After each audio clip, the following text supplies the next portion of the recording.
Good morning बच्चों। बेटा आज हम लोग क्लास 11th का चैप्टर नंबर फर्स्ट देखेंगे, यूनिट्स एंड मेजरमेंट। बेटा बहुत आसान चैप्टर है, इससे ज़्यादा आसान आपको कुछ नहीं मिलेगा पूरी फिजिक्स में, पूरी मैथमेटिक्स में, पूरी केमिस्ट्री में। ये समझ लीजिए एकदम लड़ुआ चैप्टर है। अगर आपको ये नहीं समझ में आया तो आपको कुछ नहीं समझ में आएगा। बहुत आसान है, फ्री के नंबर हैं, पढ़े हुए नंबर हैं, ये आप समझ लीजिए। किसी का भी आप एग्ज़ाम दो, एक क्वेश्चन आना तो फिक्स है, और फ्री फंड के नंबर हैं, आप आराम से इन्हें उठा सकते हैं। तो बेटा चलते हैं। हमें इसमें पढ़ना क्या है बेटा, यूनिट्स के बारे में पढ़ना है, उनकी मेजरमेंट किस तरीके से होती है, कैसे ये सिस्टम बना, कैसे आया, कौन कौन से सिस्टम होते हैं, ये सारा सब कुछ हमें इसमें बेटा जानना है। तो स्टार्ट करते हैं बेटा। देखो बेटा फिजिक्स में हम लोग किसकी स्टडी करते हैं, नेचर की और नेचुरल कंपोनेंट्स। अब जैसे नेचुरल कंपोनेंट्स फॉर एग्जांपल, जैसे मेरे पास ये मार्कर है बेटा, ये भी क्या हो गया, एक नेचर का कंपोनेंट है। ये ब्लू मार्कर है तो नेचर का इसकी एक स्पेशल प्रॉपर्टी है बेटा, इसका एक स्पेशल कैरेक्टरिस्टिक है। ये कैसा मार्कर है, ब्लू है बेटा। जैसे ये वाला हमारा मार्कर है, ये बेटा कैसा है, ब्लैक है, इसकी एक स्पेशल कैरेक्टरिस्टिक है बेटा। ये कैसा है, किस तरीके का है, ब्लैक है। अगर मैं बात करूं कि ये पेन हमारा, ये पेन किस कलर का है, ये बेटा इसका एक स्पेसिफिक कलर है, कैसा बेटा, रेड। इसी तरह से बेटा नेचर में जो भी क्वांटिटीज़ हमें मिलती हैं, जितने भी नेचर के कंपोनेंट्स मिलते हैं, उनका सबका एक अलग अलग कैरेक्टरिस्टिक होता है। जैसे फॉर एग्जांपल मेरे पास ये मार्कर है, ये इसका डायमीटर क्या है, ये इसकी कैरेक्टरिस्टिक हो गई बेटा। अब इसका डायमीटर हम किस में मेज़र करते हैं, वो अलग चीज़ है।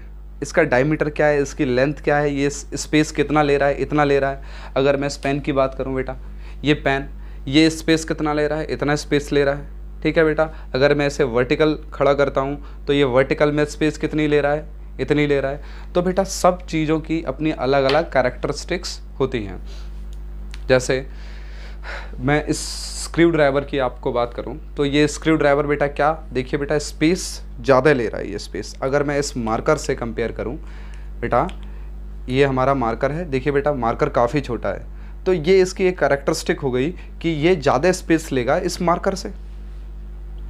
अगर मैं बात करूं और कैरेक्टरिस्टिक की तो आपको एग्जांपल देता हूं। जैसे ये मेरे पास बुक है बेटा, इसकी अपनी अलग कैरेक्टरिस्टिक है। कैसे, कितना ये एरिया घेर रही है, ये इसकी एक कैरेक्टरिस्टिक हो गई। अब इसके अंदर कितना मास है, ये अपनी एक अलग कैरेक्टरिस्टिक हो गई। अब देखिए बेटा सेम कहानी है। अगर मैं इस बुक की बात करूं बेटा, बुक तो दोनों क्या हैं, दोनों किताबें ही हैं, बट इसकी कैरेक्टरिस्टिक बेटा अलग है और इसकी कैरेक्टरिस्टिक अलग है। इसका मास अलग है, इसका एरिया अलग है, इसकी लेंथ की बात करूं लेंथ अलग है, इसकी विड्थ भी अलग है। तो बेटा अलग अलग चीज़ों की अलग अलग कैरेक्टरिस्टिक्स होती हैं। अब देखिए बेटा फिजिकल क्वांटिटी क्या होती है आपकी, फिजिकल क्वांटिटी किसी भी नेचुरल ऑब्जेक्ट की क्या है, एक स्पेशल कैरेक्टरिस्टिक है। तो हम बात करते हैं कि what is physical quantity, characteristic of nature which can be sense observed and can be measured by means of which we can describe the laws of physics. क्या है बेटा फिजिकल क्वांटिटी, कोई भी फिजिकल क्वांटिटी किसी भी natural component की क्या होती है बेटा, ये कैरेक्टरिस्टिक होती है जिसको हम क्या कर सकते हैं बेटा, सेंस, ऑब्जर्व और मेजर कर सकते हैं, ड्यू टू विच हम उसकी वजह से क्या समझ सकते हैं, अपने फिजिक्स के लॉज जितने होते हैं उनको डिस्क्राइब कर सकते हैं, उनको आसानी से समझ सकते हैं। तो ऐसी कैरेक्टरिस्टिक्स किसी भी कंपोनेंट की, इसको हम क्या बोलते हैं बेटा, फिजिकल क्वांटिटी। जैसे फॉर एग्जांपल अगर मैं बात करूं कि ये कितना स्पेस घूम रहा है, तो बेटा हम बात करेंगे कि ये मार्कर कितनी लेंथ का है, जितनी लेंथ का उतना ही स्पेस घेर रहा होगा बेटा ये हॉरिजॉन्टल डायरेक्शन में। तो इसकी एक स्पेशल कैरेक्टरिस्टिक होगी बेटा क्या, लेंथ। अगर ये मार्कर मैंने हाथ पे रखा हुआ है तो ये मार्कर मेरे हाथ को बेटा नीचे प्रेस कर रहा होगा, ये प्रेस करने वाली बेटा इसकी एक अलग कैरेक्टरिस्टिक है। वहीं इस मार्कर में मैं क्या करूं, पेट्रोल डाल के आग लगा दूं। अब आग जैसे ही लगाऊंगा बेटा, तो अगर मैं इस मार्कर को दूर रखता हूं फिर भी मैं यहाँ पर क्या फील करता हूँ, हीट फील करता हूँ, एनर्जी को फील करता हूँ। तो बेटा ये एक अलग कैरेक्टरिस्टिक है नेचुरल चीज़ की। कौन सी कैरेक्टरिस्टिक है, हीट, या फिर हम बोल सकते हैं इसे टेम्परेचर का वेरिएंस, टेम्परेचर इंक्रीज हो रहा है या डिक्रीज हो रहा है, ये बेटा एक अलग कैरेक्टरिस्टिक है। सेम अगर मैं बात करता हूँ कि हम कहीं जा रहे हैं बेटा, जा रहे हैं तो हमारी स्पीड क्या है, तो स्पीड बेटा क्या होता है, स्पीड की अगर मैं बात करूं तो स्पीड होता है कि एक टाइम में हमने, जैसे हम ए पॉइंट से बी पॉइंट पे गए, यहाँ से इस पॉइंट पर आए, इस ब्लू मार्कर से ब्लैक मार्कर पर आए, तो बेटा कितनी हमने लेंथ कवर की और कितने टाइम में कवर की। तो ये एक अलग बेटा फिजिकल क्वांटिटी है।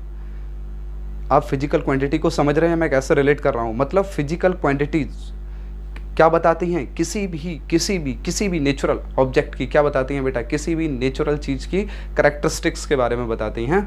तो वेलोसिटी भी एक क्या है बेटा, फिजिकल क्वांटिटी। अब मोमेंटम भी बेटा क्या है, एक क्वांटिटी है। मोमेंट ऑफ इनर्शिया, ऐसे बहुत सारी फिजिकल क्वांटिटीज हैं, ऐसे बहुत सारे, लगभग आप ये समझ लीजिए 500 से 600, पता नहीं, बहुत सारी, मतलब इनफाइनाइट बहुत सारी फिजिकल क्वांटिटीज़ हैं। अगर आप इनके बारे में सोचेंगे, अगर इतनी सारी फिजिकल क्वांटिटी आपको याद करने के लिए दे दी जाए तो आप पागल हो जाएंगे, दिमाग ख़राब हो जाएगा आपका। तो इसलिए साइंटिस्ट लोगों ने सोचा कि हम इन सारी फिजिकल क्वांटिटीज़ को क्या एक तरीके से डिफ़ाइन कर सकते हैं। तो कोशिश की गई बेटा, लोग बाग आगे बढ़े और आगे बढ़कर बेटा सिस्टम आया। नॉर्मली हमने 7 fundamental quantities, 7 fundamental basic quantities को हमने बना लिया, 7 क्वांटिटीज़ को, और जुगाड़ क्या सेट किया, इन्हीं 7 क्वांटिटीज़ से हम बाकी सारी फिजिकल क्वांटिटीज़ को बहुत आसानी से डिस्क्राइब कर पा रहे थे। अब कौन कौन सी ऐसी 7 फंडामेंटल क्वांटिटीज़ बेटा हमने बनाई। पहली जैसे बेटा लेंथ, दूसरी मास, तीसरी टाइम, चौथी बेटा टेम्परेचर, पांचवी इलेक्ट्रिक करंट, छठवीं amount of substance and 7th luminous intensity. बेटा ये 7 फंडामेंटल क्वांटिटीज़ हैं और इन सारी क्वांटिटीज़ से हमें जो क्वांटिटी चाहिए हम वो डराइव कर सकते हैं। ये फंडामेंटल क्वांटिटीज़ हैं। बाकी क्वांटिटीज़ अगर मैं बात करूं, जैसे आप वेलोसिटी की बात कर रहे हैं, तो वेलोसिटी की मैं बात करूं, वेलोसिटी बेटा क्या होता है, डिस्टेंस अपॉन टाइम। तो बेटा डिस्टेंस भी क्या है, लेंथ है बेटा, दूरी, दोनों के बीच में कितना दूरी है, तो ये भी बेटा लेंथ है। तो length fundamental quantity, time fundamental quantity. ठीक है बेटा। अगर मैं बात करूं डिस्टेंस की जगह, अगर मैं बात करूं मोमेंटम की, मोमेंटम बेटा क्या होता है, m into v, mass into velocity. Mass भी बेटा हमारी क्या है, एक देखिए बेटा फंडामेंटल क्वांटिटी, और वेलोसिटी को अभी मैंने आपको बताया था, ये भी क्या है, एक फंडामेंटल क्वांटिटी से डेराइव्ड क्वांटिटीज है। तो मोमेंटम भी बेटा हम इन्हीं सारी जो 7 फंडामेंटल क्वांटिटीज हैं इससे ड्राइव हो रहा है। आप कोई सी भी क्वांटिटीज ले लीजिए, आप मैं बात करूं ओमेगा एंगुलर वेलोसिटी होती है, ओमेगा इक्वल टू बेटा होता है v/r। v क्या है बेटा, वेलोसिटी डिस्टेंस अपॉन टाइम, यहीं से आ गई ये फंडामेंटल क्वांटिटी, और अपॉन r बेटा क्या होता है, डिस्टेंस, ये भी क्या होता है बेटा, लेंथ होती है। तो नॉर्मली जितनी भी क्वांटिटीज़ हैं फिजिक्स में, जितनी भी quantities, electric field, magnetic field, luminous कह रहा हूँ, वर्क, एनर्जी, पावर, कोई भी फोर्स है आपका, मोमेंट ऑफ इनर्शिया है आपका, एंगुलर मोमेंटम है, मतलब फिजिक्स की सारी क्वांटिटीज, जितनी भी क्वांटिटीज़ हैं बेटा, ये 7 फंडामेंटल क्वांटिटीज से डिफ़ाइन की जा सकती हैं बहुत आसानी से। अब देखिए बेटा सबकी कैरेक्टरिस्टिक अलग अलग होती है। जैसे हमने अभी लेंथ का मैंने आपको बोला था कि लेंथ एक बेसिक क्वांटिटी है। सेम जैसे मैंने ये मार्कर यहाँ रखा, तो ये बेटा नीचे क्या लगा रहा होगा, एक प्रेशर लगा रहा होगा, तो ये इसकी एक अलग कैरेक्टरिस्टिक है। ठीक है बेटा। मास, टाइम, ये एक अलग फंडामेंटल क्वांटिटी है। टेम्परेचर बेटा, टेम्परेचर कितना हीट हम फील कर पा रहे हैं, कितना चेंज हो पा रहा है टेम्परेचर, तो बेटा ये एक बेसिक फंडामेंटल क्वांटिटी अलग है। Electric current, amount of substance, luminous intensity, ये बेटा 7 ऐसी बेसिक क्वांटिटीज़ बनाई कि इनसे मिक्स करके जितनी भी क्वांटिटीज़ हैं संसार की, ब्रह्मांड की सारी क्वांटिटीज़ को हम आसानी से बता सकते थे, आसानी से डिस्क्राइब कर सकते थे। तो ये तो बेटा हमारी होंगी 7 फंडामेंटल क्वांटिटीज़। बाद में बेटा क्या देखा, जब साइंटिस्ट लोगों की मीटिंग फिर दोबारा से हुई, तो 2 क्वांटिटीज़ को और ऐड कर दिया गया, एक बेटा प्लेन एंगल और एक सॉलिड एंगल। अब देखिए बेटा, प्लेन एंगल और सॉलिड एंगल ये भी तो ऐसी क्वांटिटीज़ थी जिनको हम इन 7 फंडामेंटल क्वांटिटीज़ से नहीं डिफाइन कर पा रहे थे। कि प्लेन एंगल को किस तरीके से डिफाइन करें, सॉलिड एंगल्स को किस तरीके से डिफाइन करें। तो बाद में हमने इनका नाम सप्लीमेंट्री क्वांटिटीज़ देकर और इन दोनों को ऐड कर दिया। अब देखिए बेटा, अगर मैं क्वांटिटीज़ तो हमें पता है, इनको सिंबल किस तरीके से रिप्रेजेंट करते हैं, लेंथ को मीटर, मास को केजी, टाइम को सेकंड, टेम्परेचर को केल्विन, इलेक्ट्रिक करंट को ampere, amount of substance mole, luminous intensity candela, plane angle and solid angle. बेटा सिंबल तो इनका कोई नहीं होता है, सिंबल नॉर्मली हम इन्हें यूनिट के तौर पे रेडियन और स्टे रेडियन से दिखाते हैं।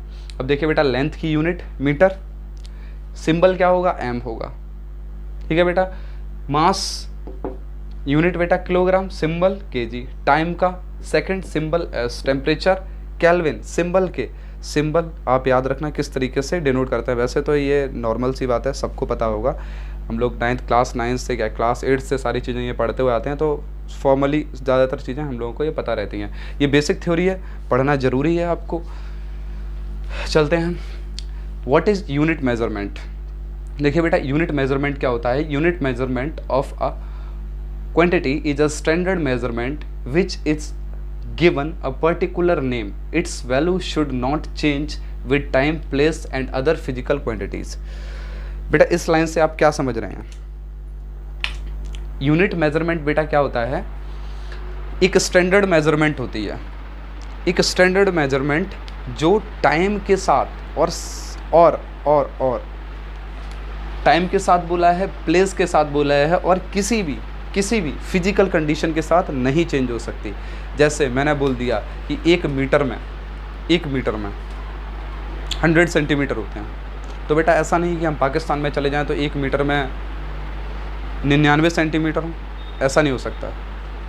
हम यूएसए में चले जाएं तो भाई यूएसए हमसे ज़्यादा एडवांस है, तो पता चले वहाँ पर 1 मीटर में 150 सेंटीमीटर हो, ये इम्पॉसिबल है, ठीक है बेटा। तो यूनिट मेजरमेंट आपको अंदाज़ा लग गया होगा क्या है बेटा, कोई भी स्टैंडर्ड मेजरमेंट। अब देखिए बेटा, यूनिट जो भी यूनिट मेजरमेंट है उसकी कुछ स्पेशल कैरेक्टरिस्टिक्स क्या क्या होती हैं बेटा, यूनिट की स्पेशल कैरेक्टरिस्टिक क्या क्या हो सकती हैं। देखिए बेटा, सबसे पहली कैरेक्टरिस्टिक तो आपको यही चीज़ समझ में आ रही होगी कि ये क्या होनी चाहिए, टाइम के साथ नहीं बदलनी चाहिए, वेल डिफाइन होनी चाहिए, आसानी से मेज़र कर सकें। तो सिंपल से पॉइंट है। पहला पॉइंट क्या है बेटा, should be well defined end of suitable size, well define होनी चाहिए, सुटेबल साइज होनी चाहिए। ऐसा ना हो बेटा कि हमारा ये मार्कर है और इस मार्कर की हम लेंथ मेजर करें 10 किलोमीटर है, बहुत बड़ी यूनिट होगी बेटा देखा जाए इस छोटी सी लेंथ को मेज़र करने के लिए। तो ये हमारे थ्रू ही सारी चीज़ें बनाई गई हैं बेटा, जिस हिसाब से हमें लगा कि किस तरीके से हमें डिफ़ाइन करना चाहिए। ये सारी चीज़ें हम नहीं बनाई हैं अपने मतलब से। लेंथ को हम केजी भी बोल सकते थे, अगर पहले किसी ने बना दिया होता कि लेंथ को हम केजी बोलते हैं और मास को हम बेटा क्या बोलते हैं, मीटर बोलते हैं, तो चलता रहता, कोई दिक्कत वाली बात नहीं थी।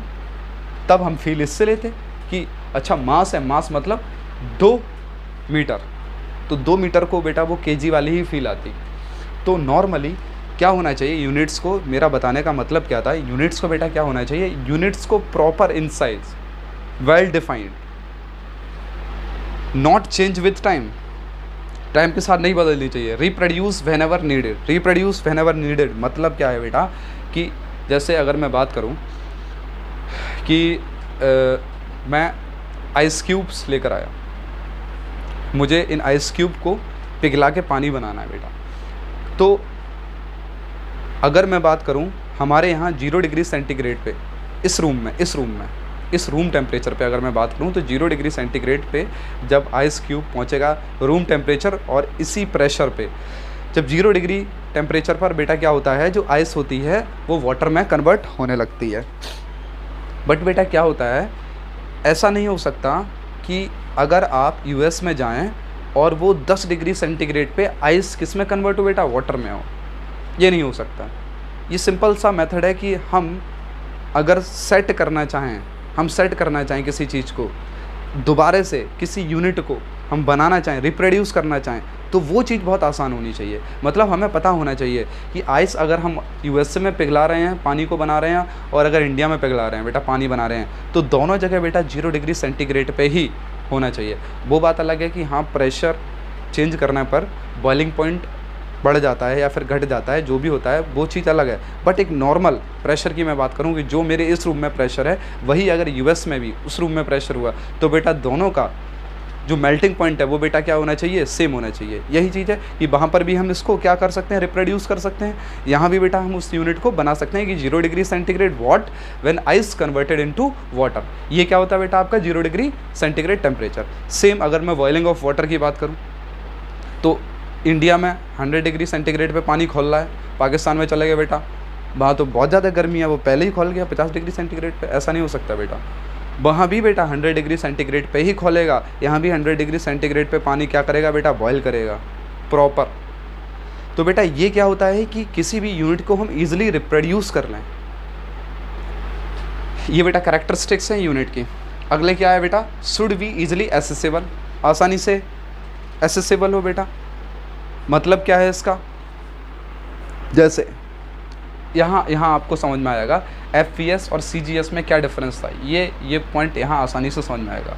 तो बेटा पहले हम देखते हैं कि सिस्टम ऑफ यूनिट, हमारे पास कितने सिस्टम थे यूनिट को डिफाइन करने के।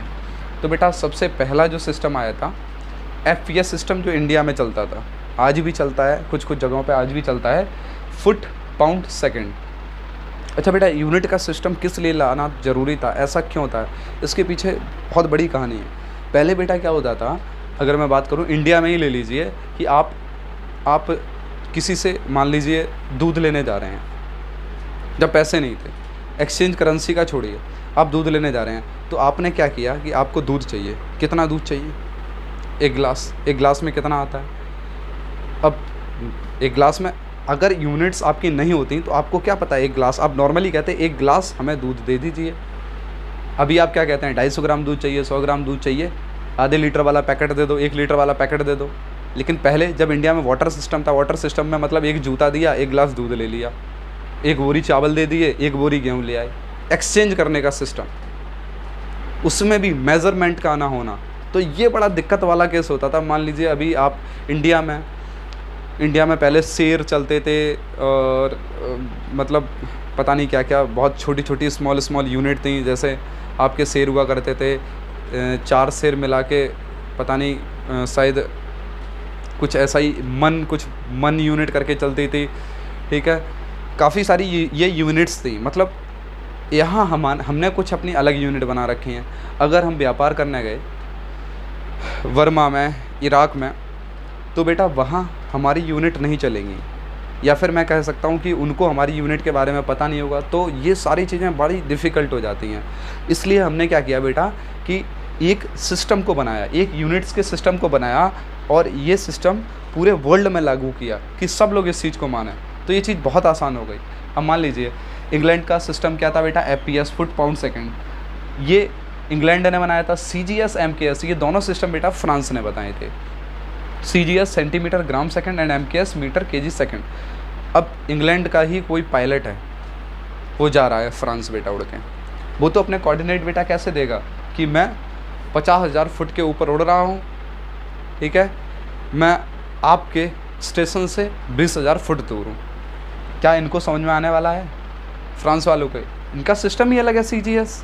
ये कहेंगे भाई तुम फुट में उड़ रहे हो, हमें क्या पता कितने सेंटीमीटर कितने किलोमीटर दूर हो आप हमसे। अगर ऐसा बताओगे तो हम एग्जैक्टली आपकी पोजीशन पता कर पाएंगे, आप कहाँ हैं, आप कहाँ नहीं हैं।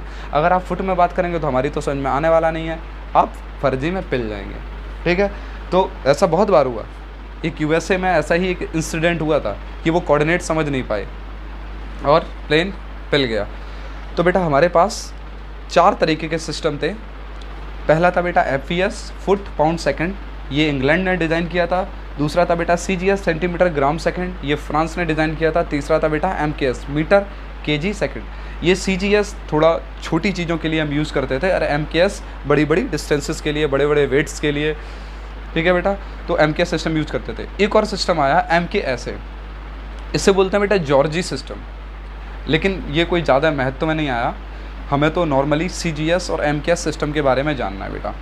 फिर देखिए बेटा, अब ये सिस्टम फॉलो करे ना करे, ठीक है, मैं नवाब नहीं कर रहा फॉलो।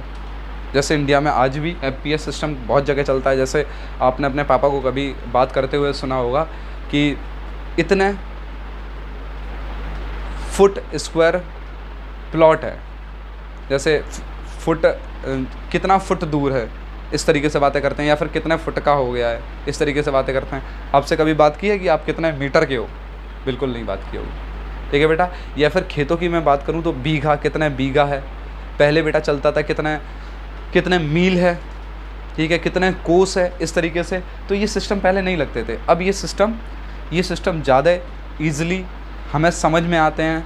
इसमें कन्वर्टिंग ताकत बहुत ज़्यादा है, जैसे हम बोलते हैं मिली सेंटी डेसीग्राम डेका हेक्टोकिलोग्राम, ये आपने टेबल पढ़ी होगी।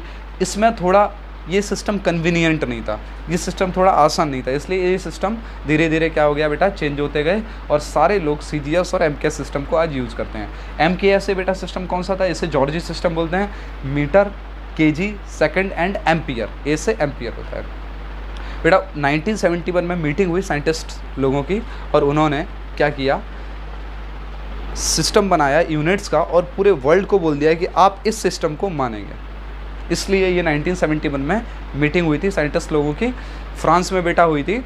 और इस मीटिंग के बाद जो सिस्टम बोला, या देखिए बेटा, सिस्टम डी इंटरनेशनल, ये फ्रांस में इस मीटिंग को नाम दिया गया था। तो यहाँ से एक एस उठा लिया, एक आई उठा लिया, और इसको क्या बोल दिया, SI सिस्टम।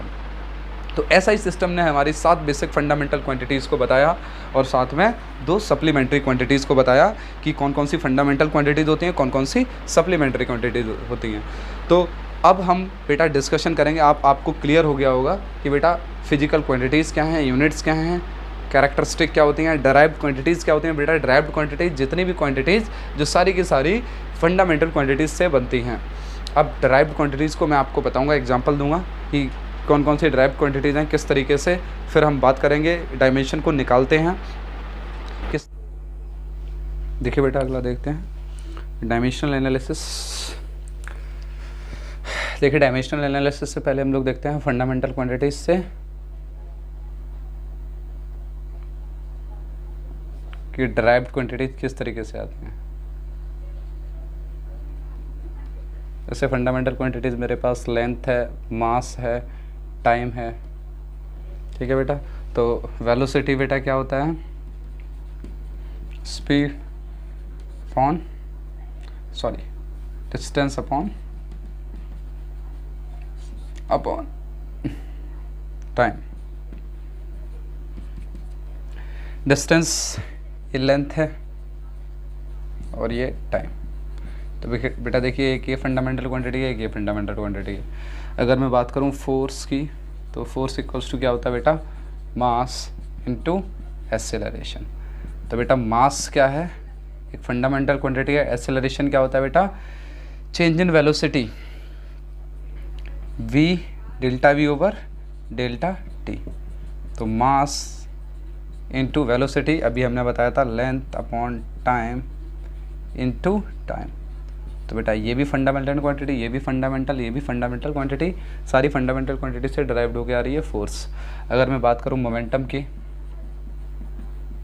तो बेटा ये होता है m इंटू वी। ये तो है ही फंडामेंटल क्वांटिटी से डिराइव्ड होकर आती है, ये भी बेटा फंडामेंटल क्वांटिटी से डिराइव्ड होकर आती है। इलेक्ट्रिक फील्ड की बात करूँ, इलेक्ट्रिक फील्ड बेटा आप पढ़ेंगे KQ upon R square, 12th में जाके पढ़ेंगे आप। ये फॉर्मूला होता है, Q होता है बेटा चार्ज, R होता है डिस्टेंस। तो चार्ज बेटा Q dQ over dt equals to होता है बेटा I। तो यहाँ से I बेटा क्या आ गया, I equals to dQ equals to बेटा क्या होगा, dQ equals to I into dt। तो एम्पियर, I का बेटा होता है एम्पियर, इलेक्ट्रिक करंट का मैंने बताया था, और dt टाइम। तो इसका हो गया टाइम t। तो चार्ज का क्या हो गया बेटा, ampere into time upon metre का स्क्वायर। देखिए बेटा इलेक्ट्रिक फील्ड भी किस फॉर्म में आ गया, फंडामेंटल क्वांटिटीज़ के फॉर्म में आ गया, एम्पियर में, टाइम में, मीटर में। ये के क्या है बेटा, कॉन्स्टेंट है। इसकी भी डायमेंशंस होती हैं, फिलहाल वो बाद में बात करेंगे। फिलहाल मैंने आपको दिखाया था कि डिराइव्ड क्वांटिटीज़ किस तरीके से फंडामेंटल क्वांटिटीज़ से कनेक्टेड हैं। तो इस तरीके से बहुत सारी डिराइव्ड क्वांटिटीज़ हैं, बहुत सारी, तो हम सब पर तो चर्चा नहीं करेंगे। अब बेटा क्या देखते हैं कि व्हाट इज डायमेंशनल फार्मूला, और डायमेंशंस क्या होती हैं, किस तरीके से हम लोग डायमेंशंस निकालेंगे। सबसे सिंपल सा फार्मूला वेलोसिटी से लेते हैं बेटा, स्पीड इक्वल्स टू बेटा क्या होता है, डिस्टेंस अपॉन टाइम। डिस्टेंस बेटा लेंथ है तो इसको हम L से रिप्रेजेंट करेंगे। अच्छा वहाँ M से हो गया था बेटा, सिंबल में थोड़ा ध्यान देना, वहाँ L लिख लेना आप उसकी जगह M की जगह, क्योंकि M था बेटा मास के लिए। वो मैंने सेवन फंडामेंटल क्वांटिटीज़ कराई थी, बात थोड़ी सी प्रॉब्लम हो गई है, आप M की जगह L कर लीजिए। तो बेटा speed equals to distance upon time, तो L अपॉन T, क्योंकि डिस्टेंस को हम किससे, लेंथ से, L से, टाइम को T से। तो बेटा यहाँ क्या आ गया, LT माइनस 1, T ऊपर पहुँच गया, LT माइनस 1। L की पावर बेटा यहाँ पर कितनी है, L की पावर 1 और T की पावर माइनस 1। अब बेटा देखिए जो ये पावर में आता है 1 एंड माइनस 1, ये बेटा क्या होता है, ये होती हैं डायमेंशंस। और बेटा ये क्या जो टोटल आया है LT माइनस 1, बेटा ये क्या होता है, डायमेंशनल फॉर्मूला।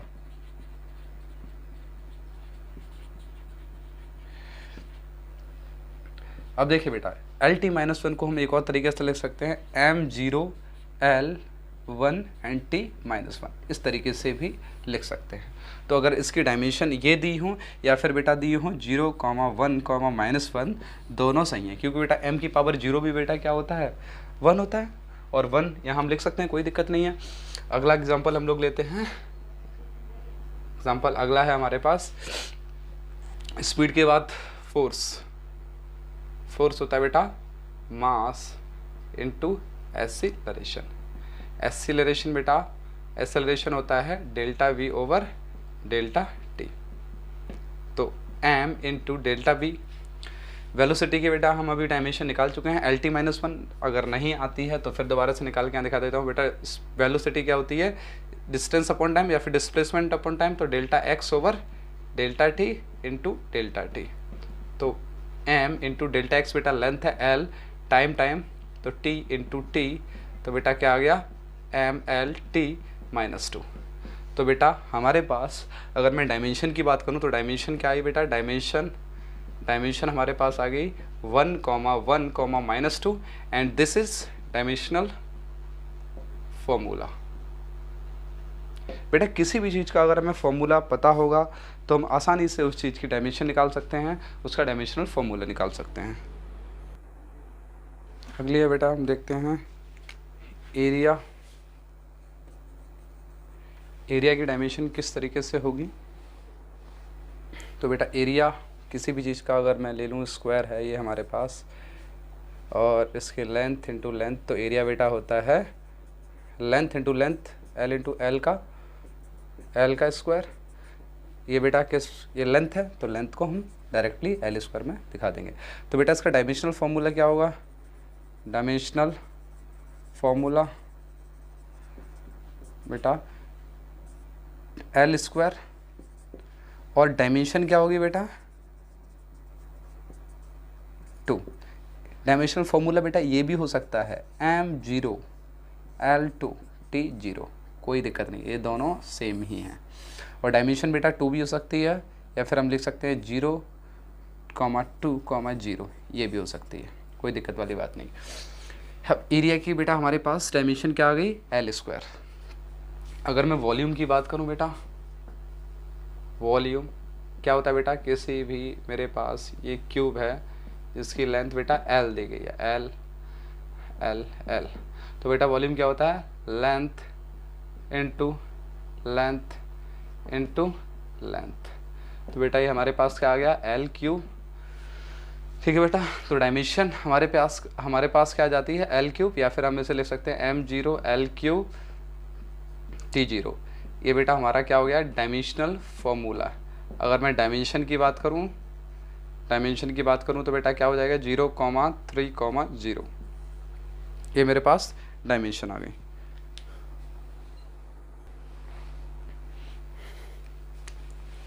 अगला बेटा डेंसिटी का देखते हैं बेटा। ये मैं आपको केवल और केवल डायमेंशंस निकालना सिखा रहा हूँ, तो किस तरीके से डायमेंशंस निकलते हैं, किस तरीके से डायमेंशनल एनालिसिस करते हैं। तो देख रहे होगे आप लोग, बहुत आसान है, बस केवल आपको क्या आना चाहिए, फॉर्मूला आना चाहिए, किसी भी चीज़ का फॉर्मूला आना चाहिए। अगर आपको फॉर्मूला आता है तो आपको डायमेंशंस निकालनी आती हैं। डेंसिटी बेटा क्या होता है, मास ओवर वॉल्यूम। वॉल्यूम की अभी हम डायमेंशन निकाल चुके हैं। ये m वॉल्यूम की होता है बेटा L3, तो m1 L3 ये हमारे पास क्या आ गई डायमेंशन, या फिर हम इसे लिख सकते हैं m1 L3 T0। वर्क की बात करूं, वर्क बेटा वर्क क्या होता है, फोर्स इनटू डिस्प्लेसमेंट। अब देखिए बेटा फोर्स इनटू डिस्प्लेसमेंट, फोर्स की डायमेंशन हम लोग निकाल चुके हैं। फोर्स की डायमेंशन नहीं आती है जिसको, तो वो डायरेक्ट फॉर्मूला लिखिए, mass into acceleration into displacement. बेटा ये तो लेंथ होती है, मास इनटू एक्सेलरेशन, तो m एक्सेलरेशन का बेटा क्या होता है, v/t velocity upon time. Velocity की बेटा क्या होती थी, वेलोसिटी की बेटा क्या होती थी Lt-1, और अपॉन टाइम है तो बेटा यहाँ क्या आ जाएगी Lt-2। तो फोर्स की dimension mLt-2 into displacement L, तो हमारे पास क्या हो गया बेटा m1 L2T-2। ये हमारे पास क्या आ गई बेटा डायमेंशन आ गई, m1 L2 एंड T-2। अगर मैं पावर की बात करूं तो बेटा पावर इक्वल्स टू क्या होता है, वर्क डन अपॉन टाइम। देखो बेटा वर्क की डायमेंशन हम निकाल चुके हैं, क्या है m1 L2 T-2 upon T, तो क्या जाएगा बेटा m1 L2 T-3। ये हमारे पास बेटा किसकी डायमेंशन आ गई, टाइम की डायमेंशन आ गई। आगे चलते हैं। पावर के बाद अगर हमसे पूछा जाए एनर्जी, तो देखो बेटा energy and work both dimension are same. देखिए बेटा एनर्जी और वर्क दोनों का फॉर्मूला एक ही होता है, तो दोनों की डायमेंशन बेटा क्या होंगी, सेम होगी। निकाल लीजिए अगर आपको विश्वास नहीं हो रहा हो तो एनर्जी। अगर मैं काइनेटिक एनर्जी की बात करूं तो बेटा फॉर्मूला क्या होता है, half mv²। m into V की डायमेंशन क्या बोलती है Lt-1, तो Lt-1 का होल स्क्वायर। तो बेटा काइनेटिक एनर्जी का हमारे पास क्या डायमेंशन आ गई, mL²T-2। देखिए बेटा सेम वर्क की आई थी, m1 L2 T-2, ये हमारे पास वर्क की भी डायमेंशन सेम आई थी।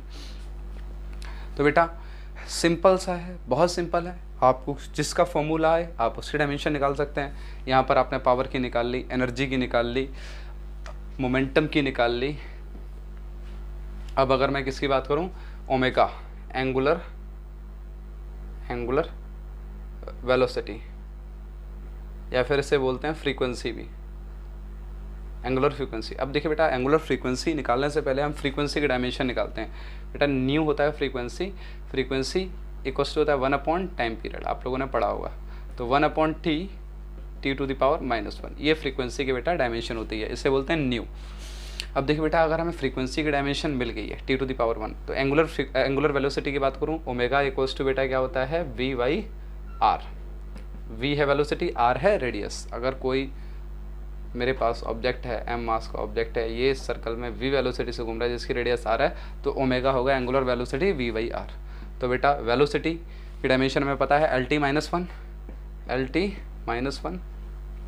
एंड r की बेटा क्या होगी, r की यूनिट l, तो l से l कैंसिल आउट, हमारे पास क्या बचा T⁻⁻1।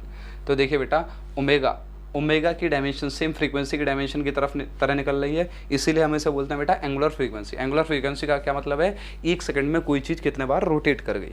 ठीक है बेटा, जैसे आपका फ़ैन रोटेट कर रहा तो एक सेकंड में आपका फ़ैन कितनी बार रोटेट कर गया, ये होता है एंगुलर फ्रीक्वेंसी। नॉर्मली ये फ्रीक्वेंसी न्यू होता है कि एक सेकंड में कोई चीज़ कितने बार झंझना गई, मतलब ये छोड़ा और ये हिल गया ऐसे ऐसे ऐसे, अगर 10 बार हिल गया तो बेटा क्या हो गया, इसकी फ्रीक्वेंसी होगी। एक सेकंड में 10 टाइम्स ये चीज़ हिल गई, जैसे चिमटा आपने दबाया और चिमटा छोड़ दिया, ट्यूनिंग फॉक होता है उसको दबा के छोड़ दिया, तो वो जो वाइब्रेट करता है एक सेकंड में कितना बार वाइब्रेट हो गया, वो होती है बेटे फ्रीक्वेंसी। एंड एंगुलर फ्रीक्वेंसी एक सेकंड में कोई चीज़ कितने बार रोटेट कर गई, ये बेटा होता है एंगुलर फ्रीक्वेंसी।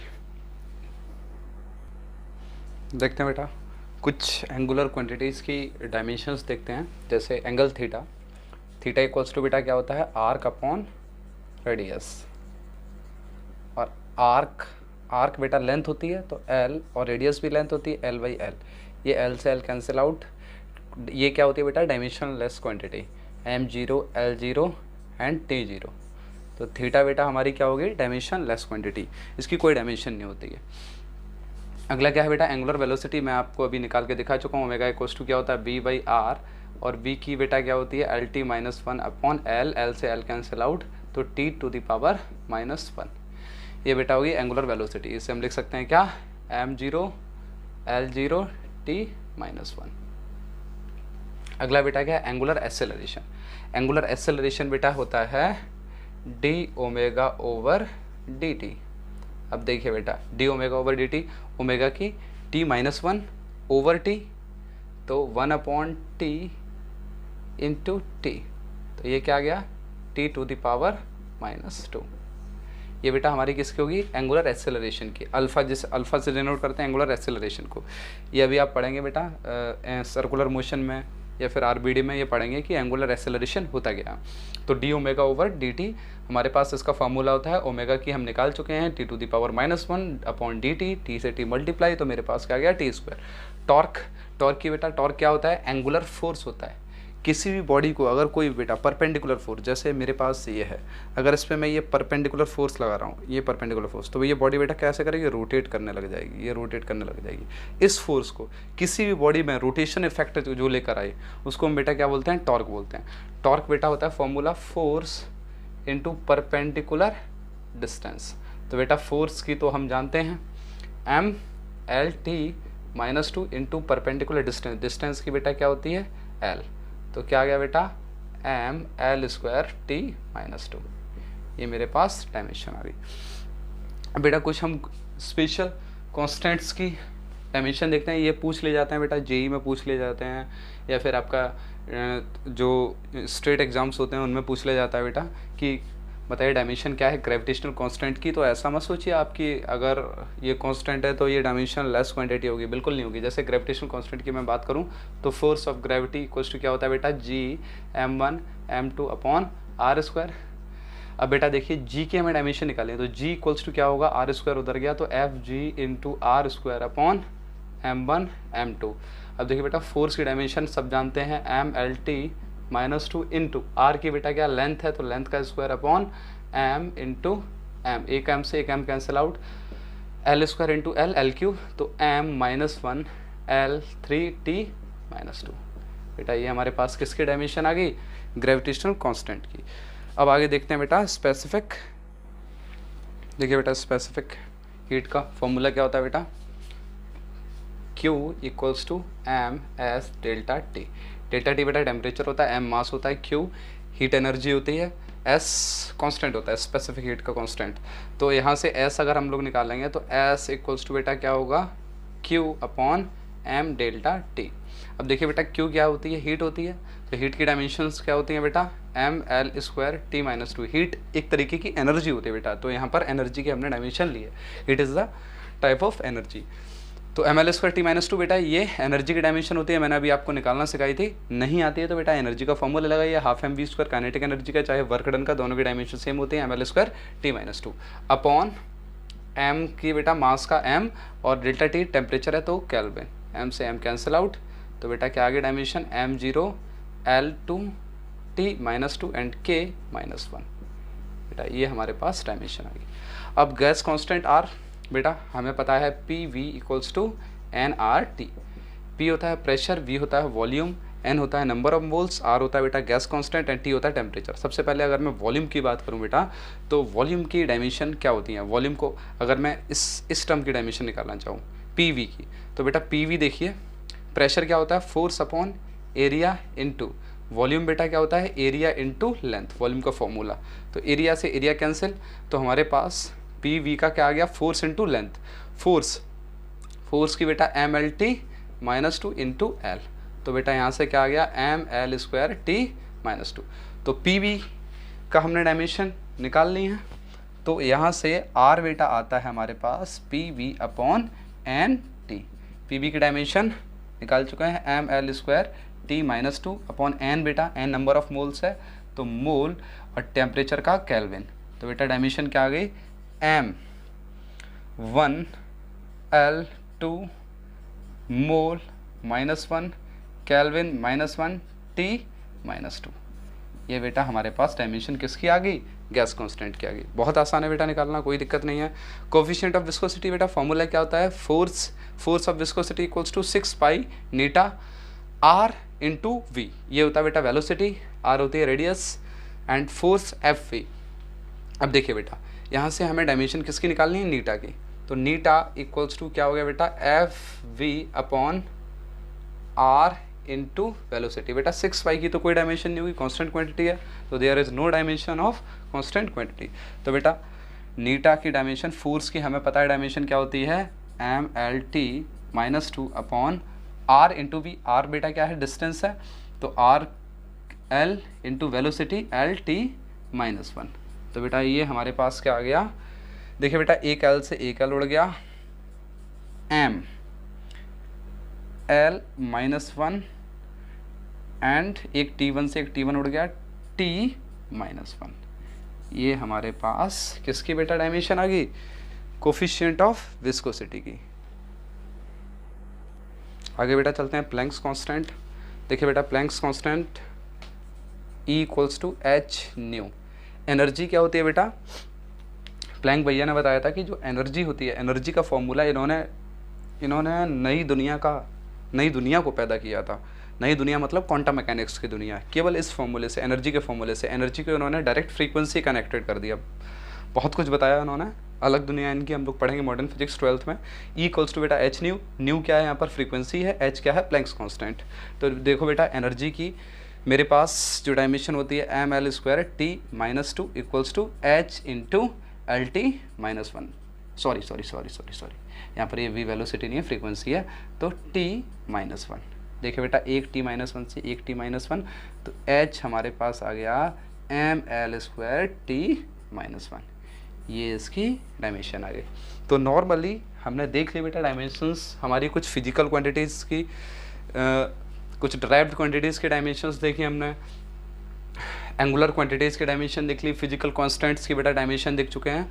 अब आगे मूव करते हैं हम लोग प्रिंसिपल अपना क्या नाम है, प्रिंसिपल मैं कह रहा हूँ, प्रिंसिपल ऑफ होमोजेनिटी, उसको देखते हैं और उस पर कुछ क्वेश्चन देखते हैं। बेटा बहुत आसान है, आपने देखा होगा, केवल आपको फॉर्मूला आना चाहिए और कुछ नहीं आना चाहिए, ठीक है। आसानी से इसकी सारी प्रॉब्लम्स हो जाएंगी।